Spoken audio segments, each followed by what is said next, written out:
குட்டி விலாகோட டே 46 பார்க்கலாமா? இன்னைக்கு காலையில் ஏஞ்சதும் வேலையை சாப்பாடுக்காக அரிசி கழுவி வச்சுட்டேன்.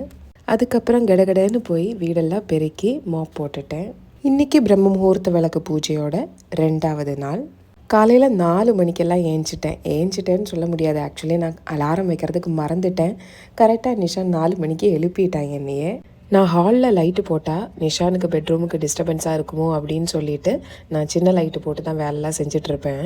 நேற்று தானே நம்ம சாமி ஃபுல்லாக விளக்கணும். அதனால இன்றைக்கி விளக்கு மட்டும் கழுவிட்டு சாமி கும்பிட்டுட்டோம். கரெக்டாக ஒரு 5:15 இன்றைக்கி நான் விளக்கு வச்சேன்.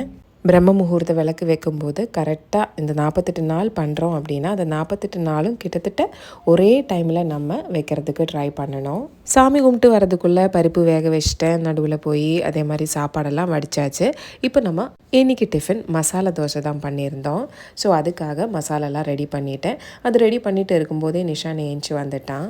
அவனுக்கு தூக்கெல்லாம் பத்தலை. விபா கையை எடுத்து அவன் மேலே தூக்கி போட்டுட்டான்னு நினைக்கிறேன். அதனால தான் ஏஞ்சி வந்துட்டான். மற்றபடி தூங்க வச்ச உடனே மறுபடியும் தூங்கிட்டான். மசாலா தோசைக்கு தொட்டுக்கிறதுக்கு சாம்பார் மட்டும்தான் செஞ்சுருந்தேன். எப்பயுமே மசாலா தோசை பண்ணும்போது நான் சட்னியும் சேர்த்து பண்ணுவேன். இன்றைக்கி ஏதோ பண்ண தோணலை, அதனால பண்ணலை. மத்தியானத்துக்கும் அதே சாம்பாரே வச்சுப்போம். அதனால் இன்றைக்கி பெருசாக வேலை அப்படியெல்லாம் சொல்கிறதுக்கு எதுவுமே இல்லை. காலையில் ஏஞ்சி வெளியே வந்து பார்த்தப்போ நல்லா மழை பெஞ்சிட்டு இருந்தது. ஆனால் கொஞ்சம் நேரம் கழித்து போய் பார்த்தா மழையும் இல்லை, எதுவுமே இல்லை. எங்கள் ஊர்லலாம் நல்ல மழை.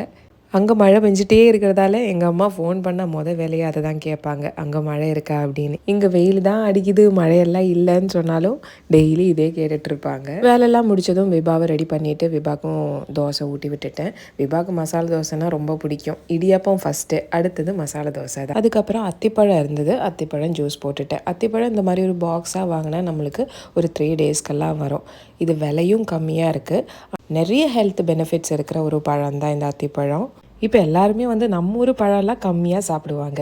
அது நம்மளுக்கு நிறைய கிடைக்கும், ஆனால் கம்மியாக சாப்பிடுவோம். அதுவே அவகேடோ, லிச்சி அப்படியெல்லாம் போனால் அதெல்லாம் ரொம்ப தேடி கண்டுபிடிச்சி வாங்குறாங்க.